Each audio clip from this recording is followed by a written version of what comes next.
done for me lately? It's Coons. What have y'all done for us lately? And if there's no answer, the only thing we owe them.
Good evening, welcome to Let's Talk Too.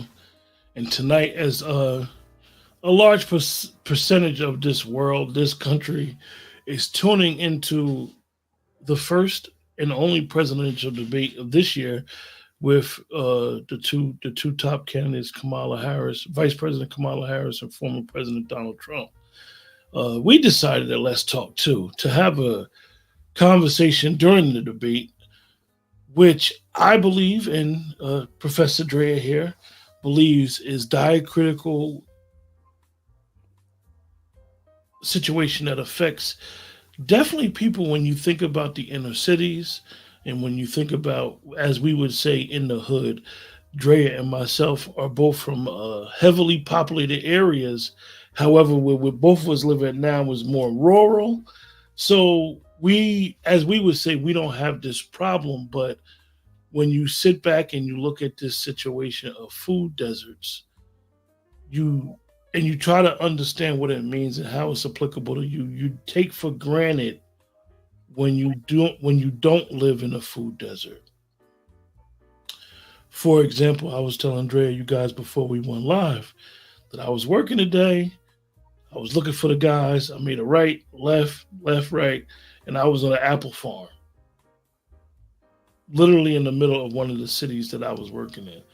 So with that particular area, which is not a heavy populated area with people that look like you and I, that was not a food desert. Most people don't understand that they live in a food desert. They're like, what's that? Even when I think I put the flyer up, I think people might have thought that I misspelled the word. And it was like, is he talking about food desserts? No, we're talking about food deserts and understanding what they are. So what's up, Drea? What's up, Q? What's up, everyone? How's everyone doing? Everything's good. Everything's good. Hey, Sister Star, how's everything, Sister Star? Sister Star.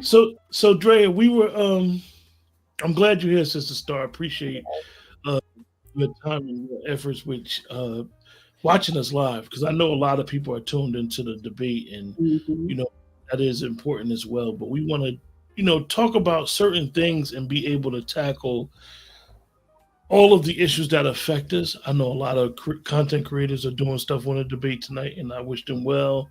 And I'll have my thoughts about the debate at another time. But right, yeah, yes.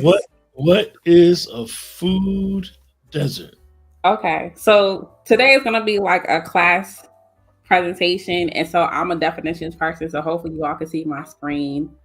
So let's get into it. Okay, so we're gonna talk about three definitions. So first, food insecurity. So we hear this term when it comes to like corporations, USDA, which is United States Department of Agriculture, right?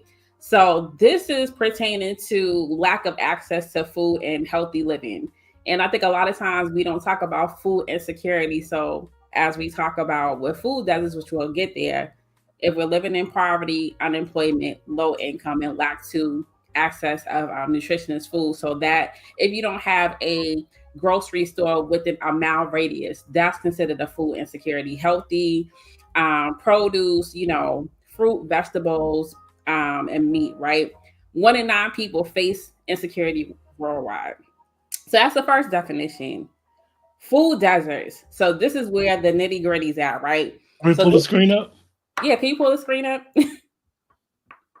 Yay. Okay. So y'all can see. So this is food deserts, what we're talking about too. So this is lack of affordability of healthy foods for, let's say we're going to pertain it to the Black community, right? So this is if you live in urban and rural areas. And I think people think like, oh, well, I live in a city, there's stores everywhere. The corner store, because I'm from Boston, that's what we used to call it. But I'm talking about actual grocery stores with fresh produce. One of my favorite stores, I like Trader Joe's. I like farmers markets as well. So if these people are not growing the food and you don't have any accessibility to it, that's a food desert. Also, too, as I mentioned here, if you live in a rural area, so I live in Alabama, I live quote unquote a suburban rural area. If I'm living 10 miles or more, I'm in a food desert, right? So you got to get in a car, drive 10 miles, you in a food desert. Also, too, So it's 10 miles or more? yeah, if you live in a rural area, and it's a mile or more if you live in the urban area. And like I said, up north, we're like, oh, I live by a corner store, a bodega, convenience store, but that's not providing fresh produce, meat. You're getting what the Takis and stuff that's processed foods. And I think people forget that. And some kids never, I'm talking about the babies now, they didn't know that, corn grew out of the ground. They're like, oh, I thought it was just in potato chips or whatever the case is. So that's a food desert. Then I'm gonna go to another definition so y'all can understand another one. So this is a big food apartheid. So you'll hear a lot of activists, people who are like dealing with environmental racism, because that is a racism when you don't have accessibility to food. This is pertaining to communities. This is pertaining to race. So food apartheid, systemic racism, that town, let's say, I'm going to say Tuskegee because I went to graduate school there. I used to work at Tuskegee. They only have one grocery store now and that's a food apartheid. And it's a very poverty stricken, mainly Black area.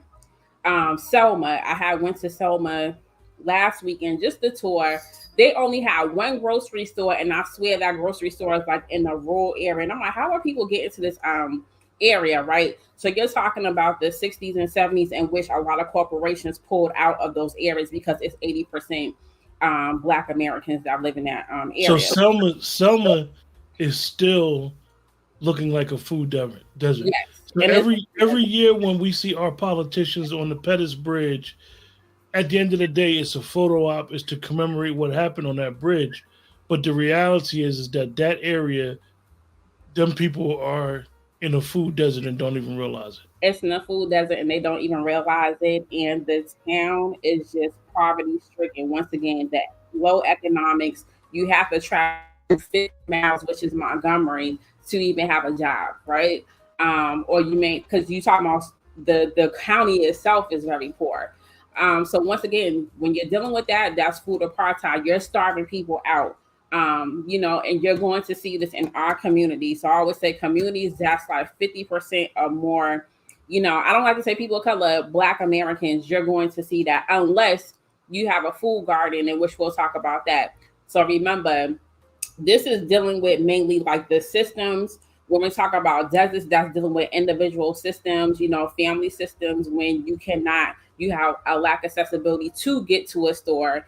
And then when we talk about food insecurity, that's just an insecure place that's pretty much a holistically that is ruining your life, that's causing you like an early death, lack of, economics. You don't have accessibility to a gym. You don't even have accessibility to conditions of, let's say, a walking trail. So that is also part of food deserts. Okay. So let's get, I'm teaching y'all like I will teach my class. So I'm big on So 800 million people are affected by food insecurities. 10%, face food insecurity. So I always like to put it as this. When you see like 1 in 6 children face hunger, I always think about the children in your family. 1 out of 6 of them is dealing with hunger. It may be more, right?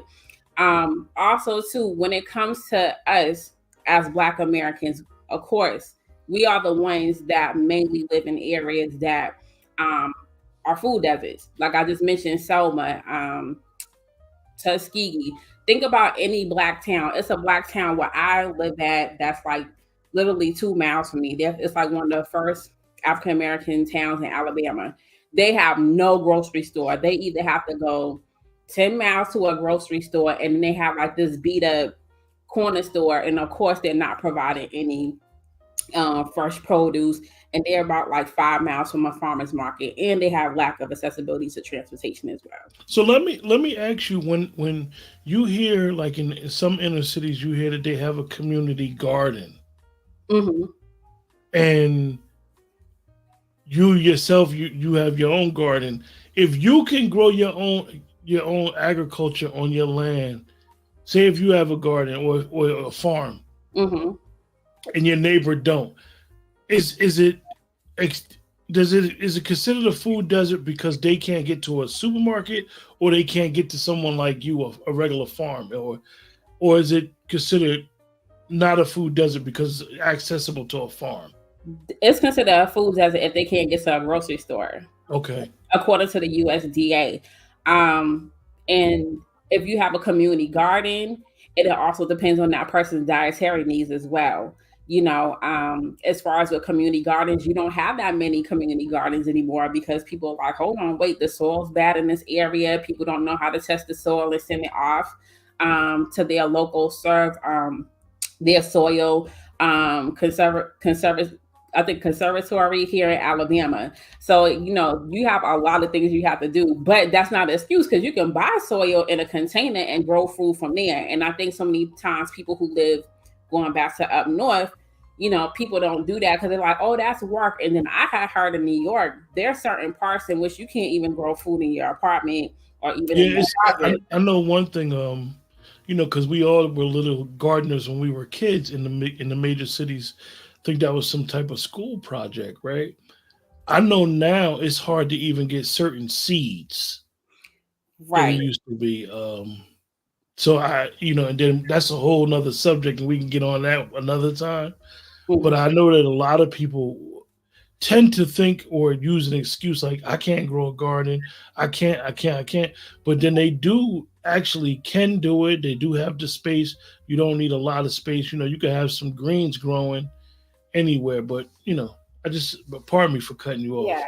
No, that's fine. So, like I said, of course, our communities are affected by this, right? And I just wanted to throw in most of our children, Black American children, they only getting 2 meals, and that's from school. That's breakfast and lunch. To the point, a lot of states have opened up places in which children can come in earlier, and the whole school get free breakfast and lunch.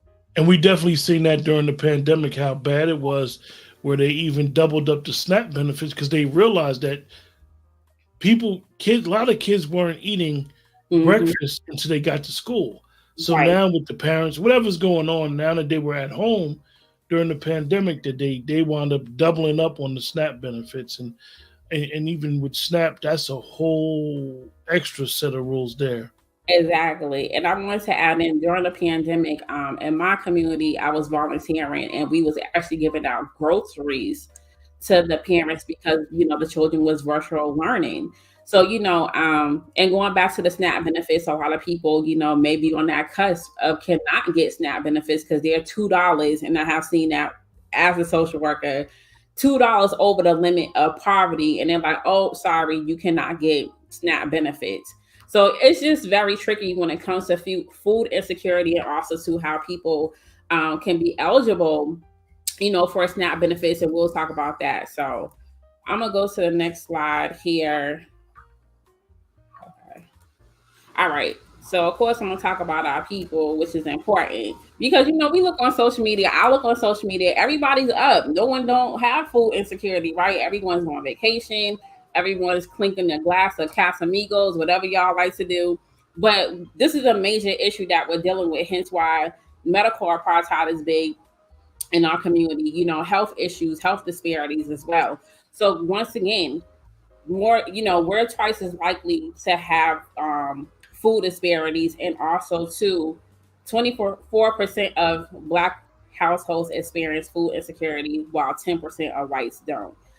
1 out of 4. This is alarming to me because I think about, okay, going back to that family, you count some family members. 1 out of 4 of us, that's 25% of Black Americans are facing food insecurities. I was a director of a nonprofit when I lived back in Providence. So one of my jobs was to, we have three food pantries. So one of my jobs was to manage the food pantry and also to reorganize it based off of the demographics who came. And so one of my food pantries I have reorganized was based off of the Hispanic community.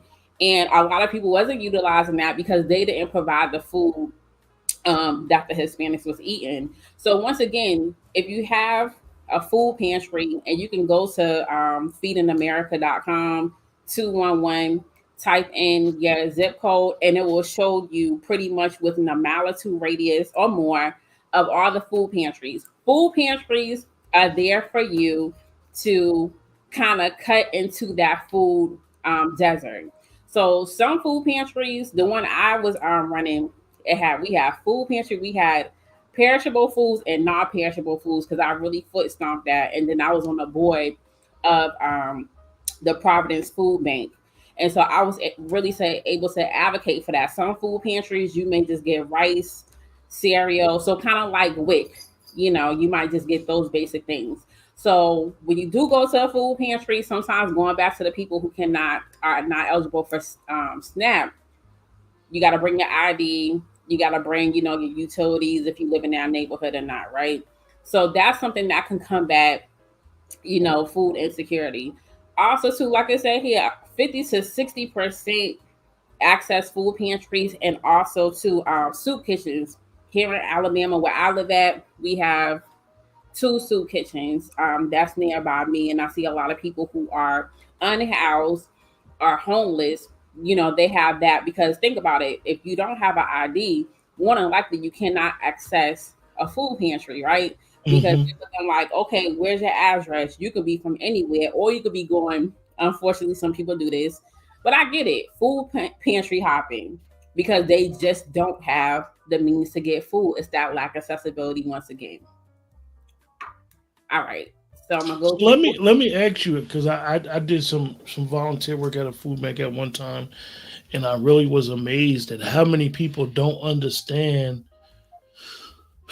And we see this war being waged with processed food now, and understanding why I don't want to get my channel taken, so I won't speak on what it's doing to our bodies. right.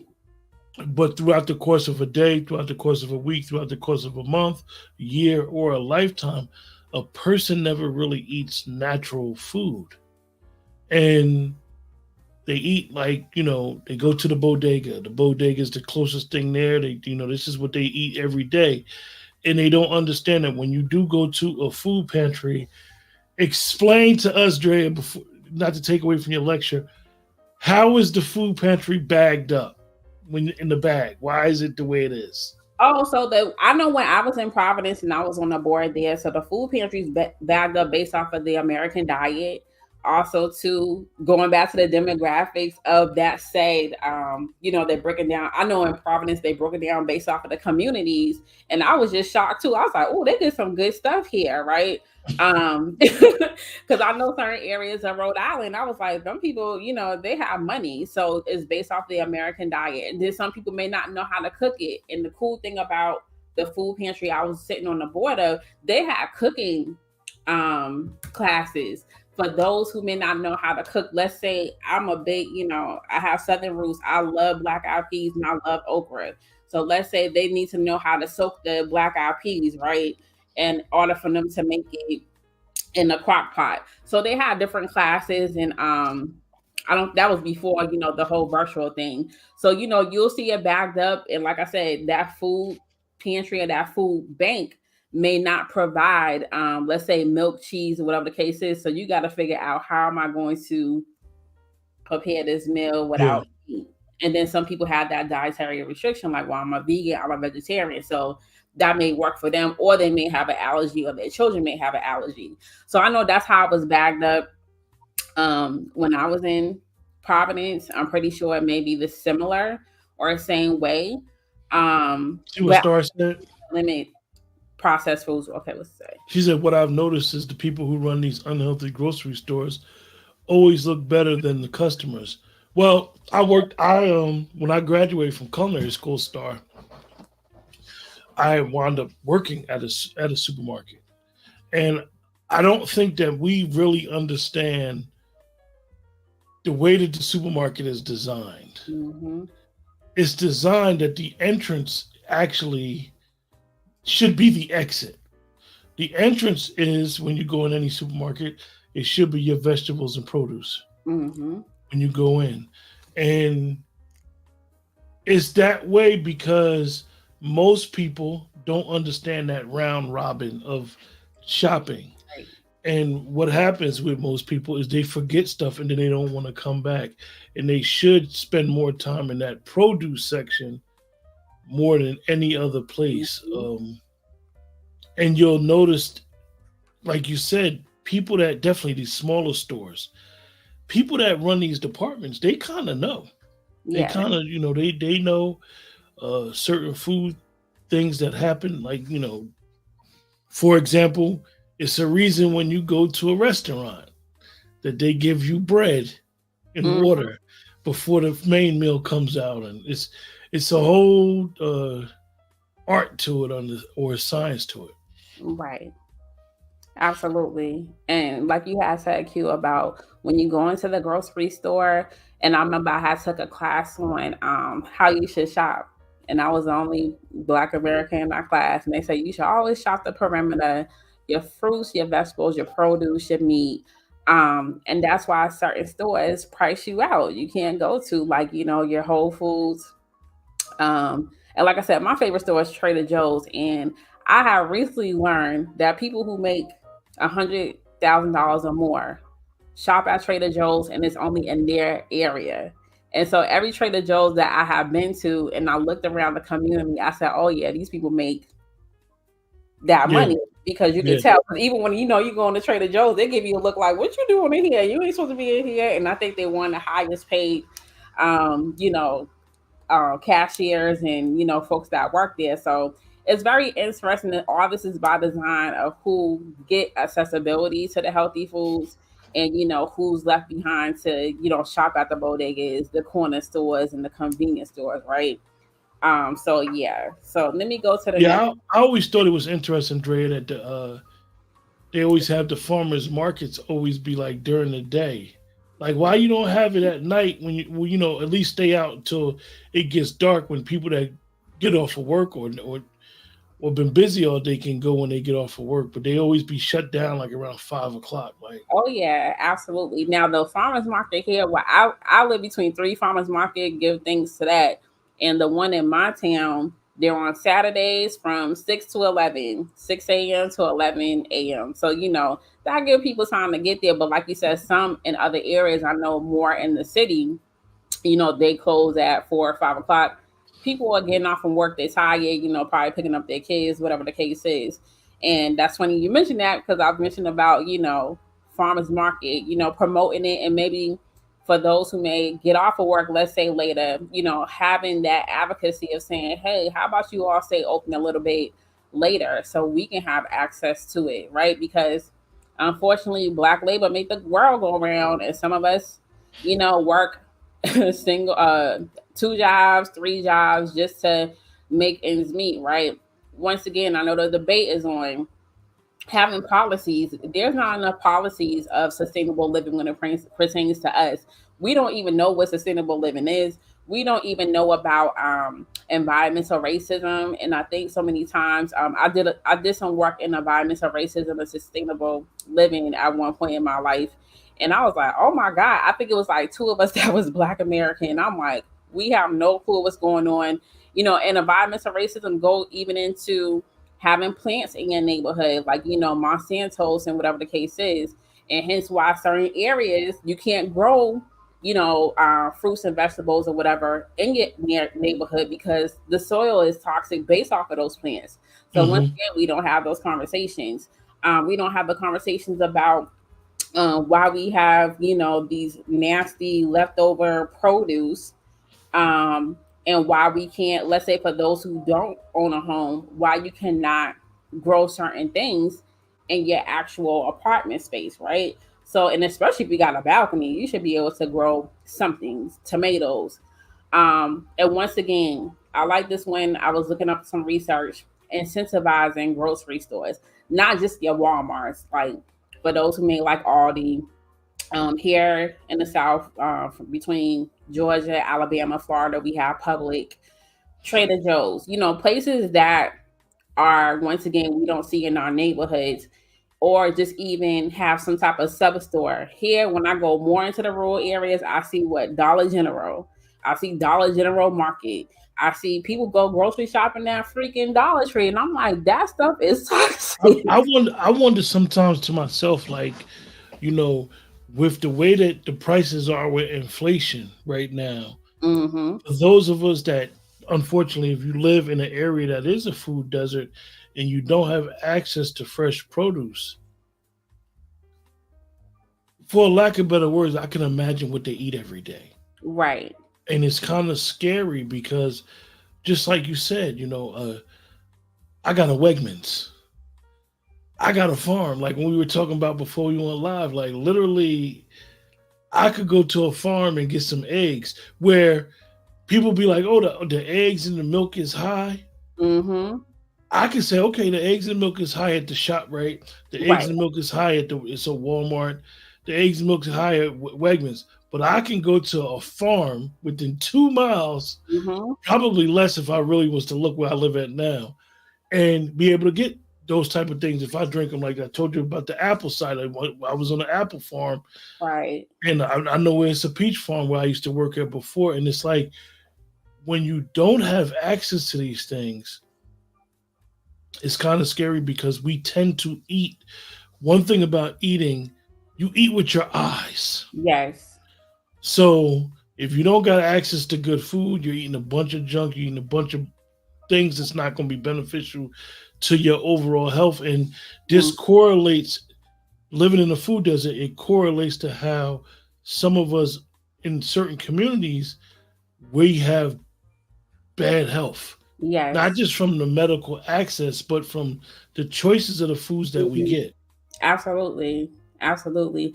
And also too, so many of our parents or ancestors, they moved up north and got away from the farming. Like I said, my parents are from rural Alabama, from South Alabama.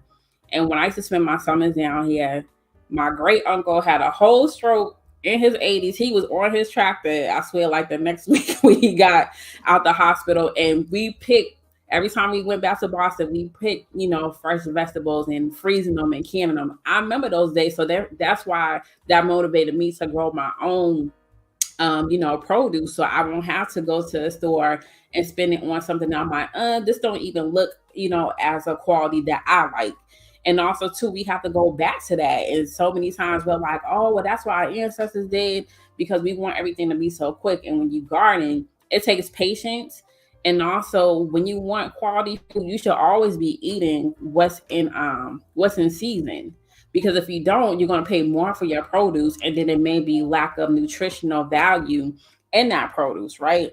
And so I remember I was going to a functional medicine. I mixed Western medicine with functional medicine, and I remember a holistic doctor I was going to, he said, black people, he's like, y'all need to eat from the ground. Y'all health is better when you eat from the ground. And I remember my mom used to tell me, because she kind of grew up poor, and she said that's all we ate was beans and greens and cornbread. So I was like, well, y'all was kind of vegetarian then. And my mom said their treat on Sunday was like chicken. And I was like, oh, okay. And hence why my mom's about to be 75 years old. That lady has no health issues. Like Mm. none at all, because of just the way that she ate. And now it's like we got fast food. It was no such thing as fast food back in that era, because my grandmother cooked So fresh what we would consider probably, oh, that was a poor diet back then. That was actually probably, for lack of better words, a more healthier diet as well. Absolutely. And so I noticed people from that era, there was no such thing as fast food. They ate 3 meals, and then they had huge families in which they farmed or they lived on the farm. They were sharecroppers, and they ate from that actual harvest that they, had planted, right? So it's just like, that's why you see older people live longer lives, because they're like, hey, I can eat basic things. Even I have gone back to that in my diet as far as with eating, more beans and peas and more green stuff, because that also makes me feel better, and I don't feel those aches and pains compared to if I rarely eat fast food. And if I do, it's like I'm paying for it. Like, I don't eat McDonald's, I don't eat Burger King, but like your Zaxby's and your Chipotle, Yeah, like I have that every now and then. But once again, people have more accessibility to fast foods in their area than actual farmers market, which always baffled me, but that's by design as well. yeah. Okay. So we talked about that. So going back to the food pantry, right? Once again, if we was to ask the average person, do you know your local food pantries at? They'll probably look at you and say no. They'll probably look at you and be like, what is a food pantry? And going back to community gardens, I see like it's about like 3 or 4 community gardens in my neighborhood. That's one of my dreams, is to have a community garden. I have an acre of land, so I can definitely, do that. And there's programs that provide free seeds, such as the Good Seed Project. So they provide free seeds if you want to start your community garden. Let me pause. Let me see. Start that. I grew up in a small rural town. I died. And actually, Dre, let me ask you, because I know you're into your garden. I remember when you first started your garden, you was like, I'm starting, and like when you find yourself getting into it, a lot of us tend to, we live according to our means sometimes. We live according to our pockets sometimes. When you go down this road of trying to buy fresh produce and trying to have your own garden, is it expensive? To start your garden, Yeah. not at all. It's not expensive, because seeds are like 99 cents, $1.99. The most I ever paid for seeds was like 3.49, and that has to be like your exotic stuff like zucchini. But if you like want to do kale, collard greens, turnip greens, they're usually like 1.99 for a pack. You could throw away $1.99. People do every day on something stupid, and you just gotta know what zone you're in. So go to USDA and find out what zone you're in. So the zone is pretty much what season you live in. So down here, I can grow pretty much all the way up to December. And a lot of times you're gonna grow your greens during the cooler months, and you're gonna grow other things during your hot months. I live in Alabama, which is hot for most part of the year. Compared to Boston, some people may need to grow more things inside, or start their seeds inside. So go to USDA and find out what zone you're in, and it can tell you certain things. And even on the back, it tells you, when to start your seeds for, let's say, collard greens. So, those things are very simple. And if you don't have, the space like I do, you can just buy some soil. Soil's about, they have it on sale sometimes $5 to $6 at Lowe's or whatever that's your Ace Hardware, whatever that's your store nearby you, or you can even go to, like a co-op place that have, all those different like Tractor Supply that have, natural soil and manure.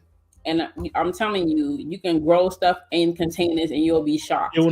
when I first moved, the my neighbor realized that I had some plants outside. So I was sitting on my porch one day, and she came and she gave me these s- two squashes that was so huge, right? I'm like, I said, where you grow this at? Where you get this from? She said, I grew it in the backyard. And I always see her and her husband in the backyard.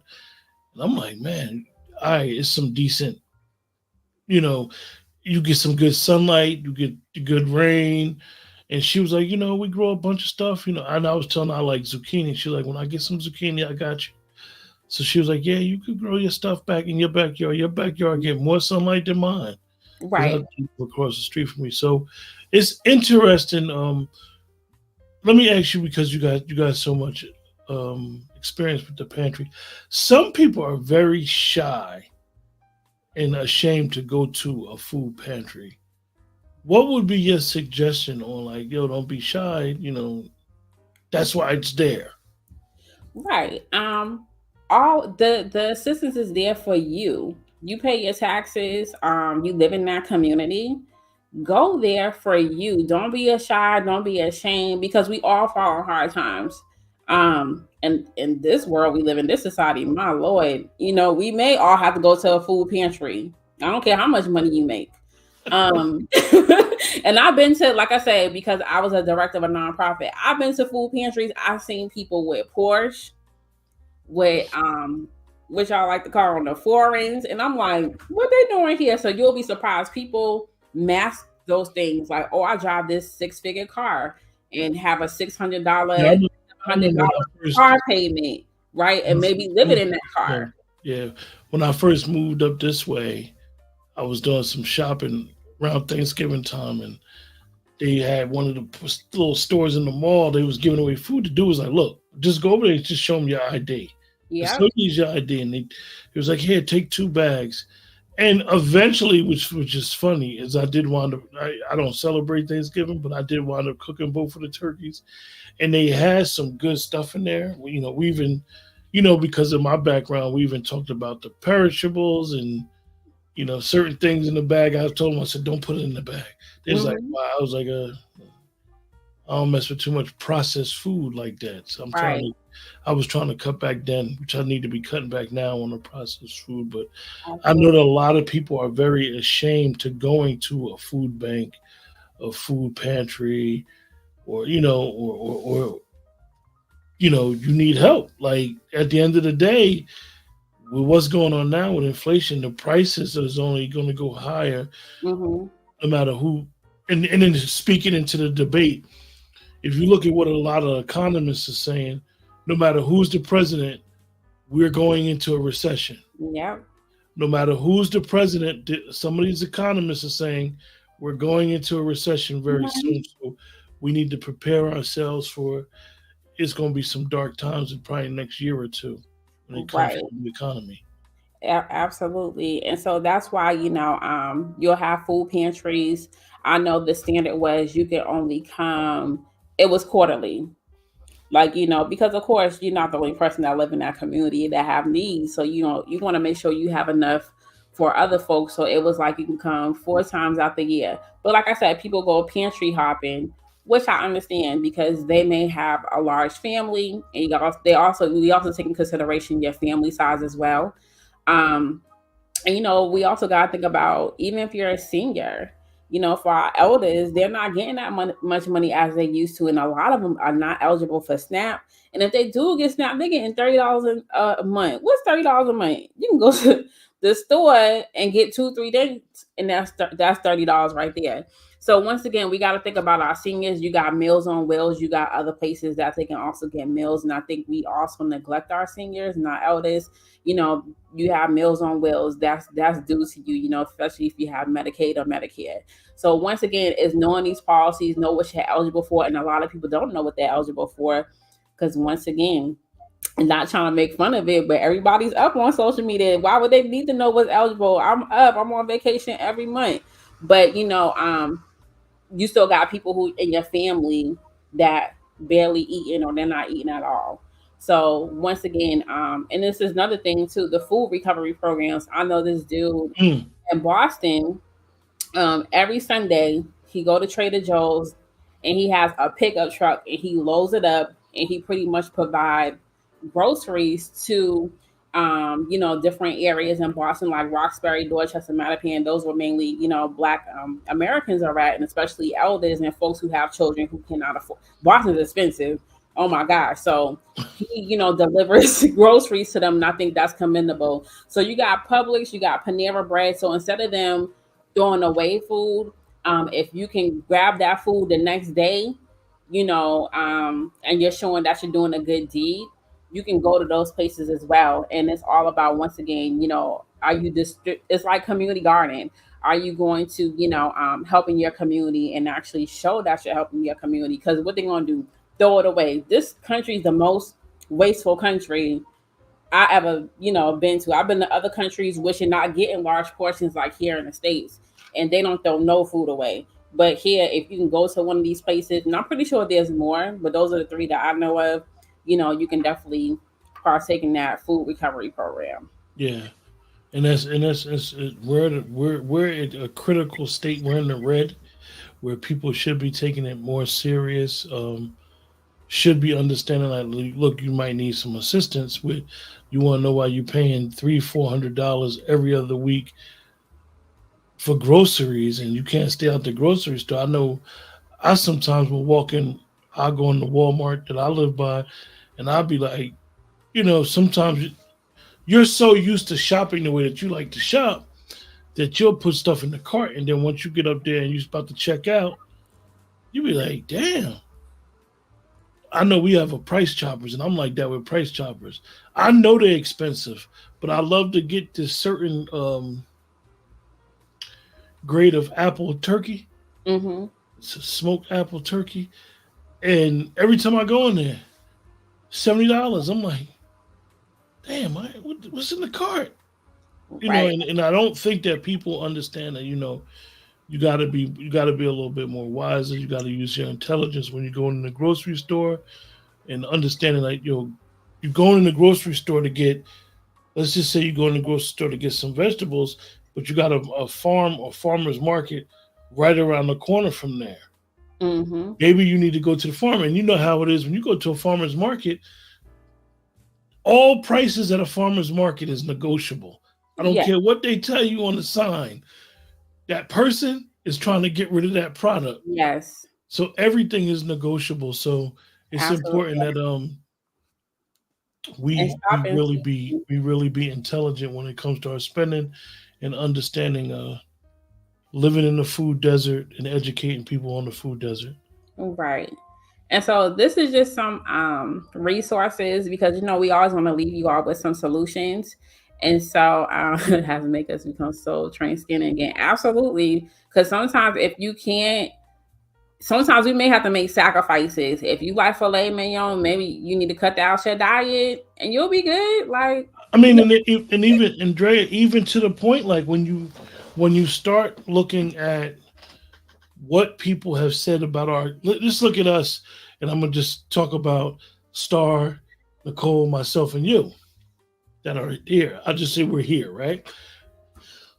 Look at how we've seen our country evolve or devolve mhm. in the worst way when it comes to health in the last 20 years.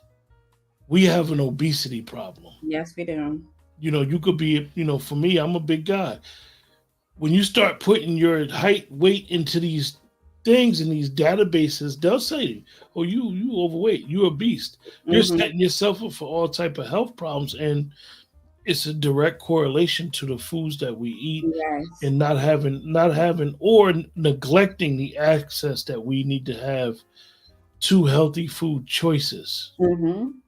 Absolutely. And then also too, for those who travel, and I think you put this in your group Q about going to other countries.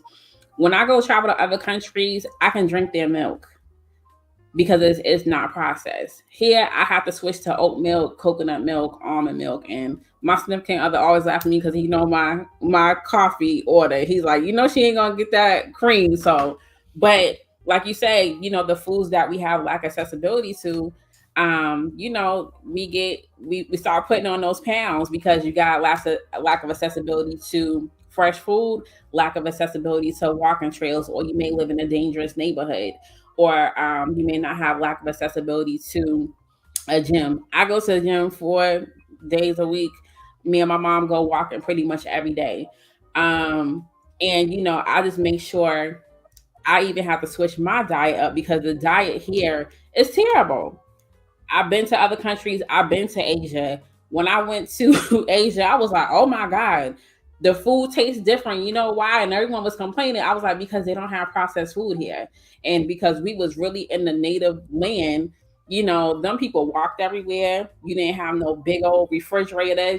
Things are very, I like to say fun size is very like shrinking when it comes to your food portions is small because you got to think a lot of these countries are undeveloped. They have to eat what they have to eat. I studied abroad in Jamaica and stayed there for a semester. Majority of those people are fit. because they walk everywhere. They have access to fresh food. Even the jerk chicken tastes totally different versus the States. And I was like, man, I need to like stay here. But once again, we have to make the proper food choices. Sometimes we have to reprogram what's on our plate. I remember when I was growing up, my mom cooked. We had greens, we had black eyed peas, and certain things. But of course, that was like in the 80s and 90s where food was a little bit different versus 2024. You got fast food. Fast food was our treat. Like, oh, Friday, we knew the kitchen was closed and you're going to go get Pizza Hut or whatever. The kitchen was closed.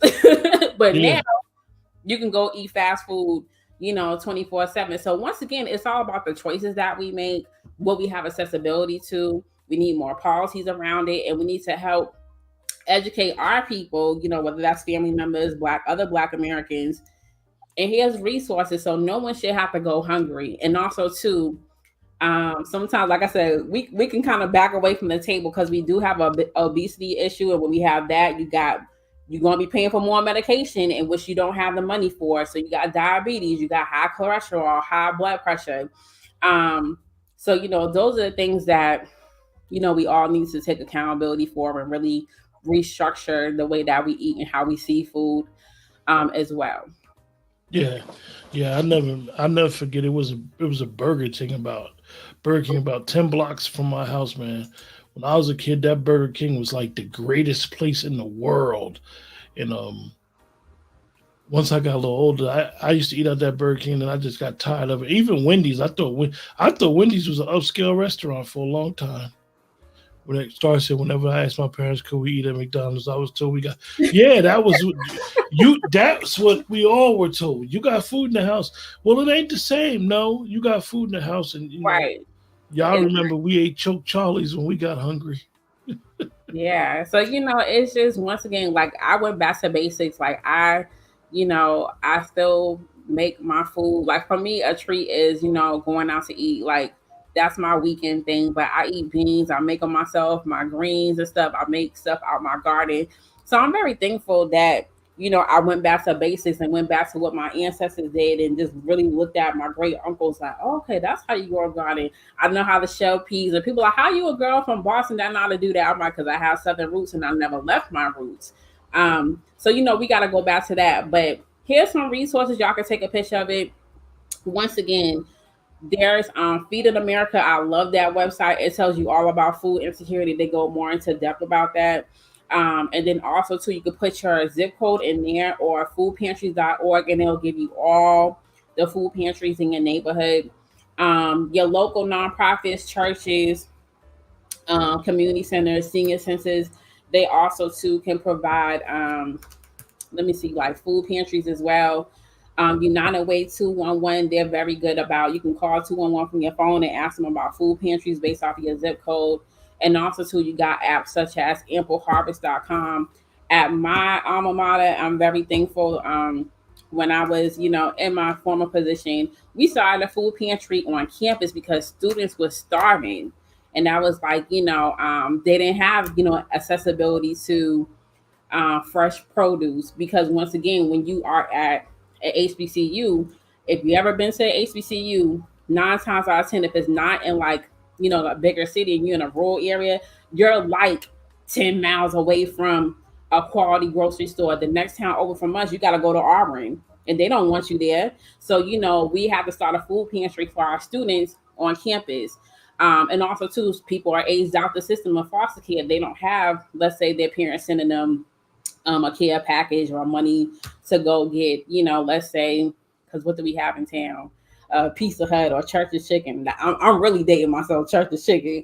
But, even college students, they starve as well. And sometimes some campuses don't provide healthy options. I was just thinking that even if you're trying to send somebody a package, when you brought it up, I just thought, man, I remember I was getting a package. My son was going to school up by where I live at now. And I was going to the store getting him a package, and I'm like, he don't need this. This ain't no good for him. He don't need this. I took that package to him, and he looked at me like, it's all healthy stuff. I know know, he looked at me. He probably gave that food away. I was like, yo, can we get a couple dollars? I'm going to go down to the grocery store. Because, man, it was rough. Yeah, exactly. So we have to just be mindful, advocate for what's best. I was grown. Yes, Church's Chicken. Oh my God, I'm sorry, they have the best. I love okra. I know people hate okra. They have the best fried okra and biscuits. I couldn't eat it now though, because I'm like, because you can get like 10 pieces of chicken for $5.99. My first experience, because I always thought, growing up north, the thought of chicken and waffles together always irked me out.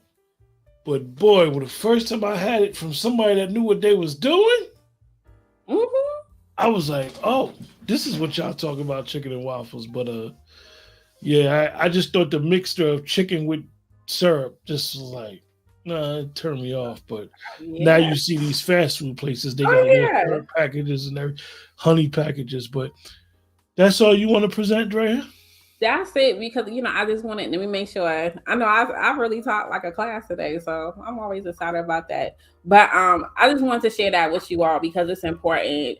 Children go to bed hungry. The only meals that children get are, at school, and people get upset. Teachers get upset, like, why is kids not paying attention? Because number one, the school comes from a dysfunctional household in which they have lack of accessibility to food. The only place they're coming to eat is at school.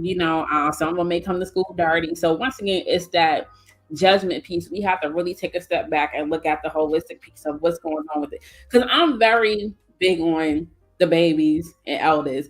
Yes, I teach college students, and even with college students too, they go hungry because they be in some sticky situations. And I just want to put this plug in. College students are eligible for SNAP benefits. So a lot of people don't know that. So if you know a college student that's struggling, have them apply for SNAP benefits. Like when you think about it,